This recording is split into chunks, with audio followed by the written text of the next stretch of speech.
Alors, dans cette vidéo, nous allons automatiser la facture, le devis et le bon de livraison. Alors, il y a l'historique facturation. Donc, on va automatiser les factures. On va aussi automatiser les devis et le bon de livraison. Alors, ici, ça, c'est notre application qui va nous permettre de pouvoir facturer, de faire des devis et des bons de livraison. Nous allons commencer par l'automatisation des factures. Ici, vous avez sur la cellule A2, ici c'est, on a fusionné les cellules. Ok, donc on a donné le nom des références de cellules comme nom des sociétés au niveau de la ma société. Ici, nous avons donné nom, ici dans cette cellule-là. Dans cette cellule, nous avons donné un nom à la société. Ok, donc on clique sur la cellule, puis on donne un nom. Donc nous avons nommé les cellules. Ok, donc facilement on peut l'utiliser pour créer des formules. Donc je vais dire égal à quoi? Nom société. Nom société, c'est ce qui est là. Donc si je clique dessus, automatiquement le nom, la société s'affiche là. Ok. Alors ici, vente matériel et consommation, ça c'est le nom de l'activité ici.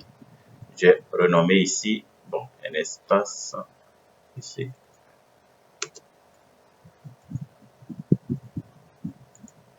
Ok, donc ici dans cette cellule E10, j'ai donné nom comme activité. Donc je vais taper égal. Je pense que ça on a déjà vu, hein. On a déjà vu dans les précédentes vidéos. Donc ça. Alors ici pour l'adresse, ok, donc je tape adresse comme un test, je mets engrave et je vais concaténer avec le nom d'adresse que j'ai donné au niveau de ma société.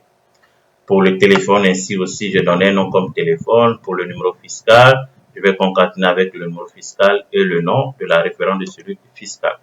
Adresse mail, numéro TVA, CNSS, vous pouvez paramétrer ma société, changer les informations ici comme vous voulez, ok. L'ICE, par exemple, aussi, on peut prendre l'ICE. Au lieu de mettre CNSS, on va dire égal à ICE, parce que c'est important, l'identifiant fiscal ICE. Donc, on va centrer, on va mettre comme ça.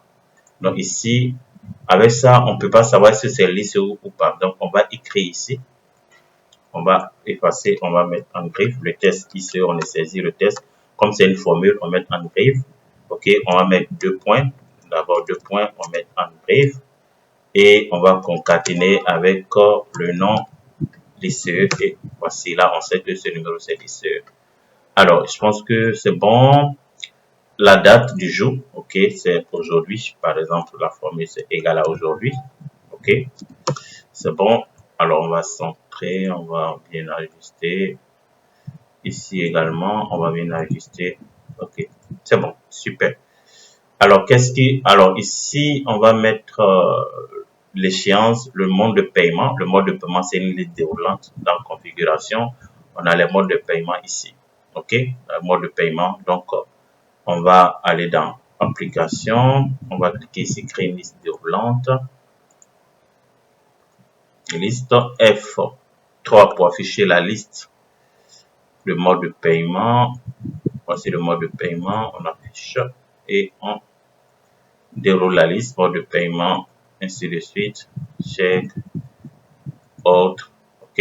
Par exemple, si on clique sur chèque, par exemple sur chèque, on peut mettre le numéro du chèque. Donc ici, on va dire numéro chèque, par exemple. Numéro chèque. On peut mettre le numéro du chèque aussi, hein, si c'est possible. Si c'est possible, mais bon, c'est pas aussi, bon, c'est pas grave, c'est pas la peine. Ça va pas vraiment nous donner, ça va rien apporter à la facture.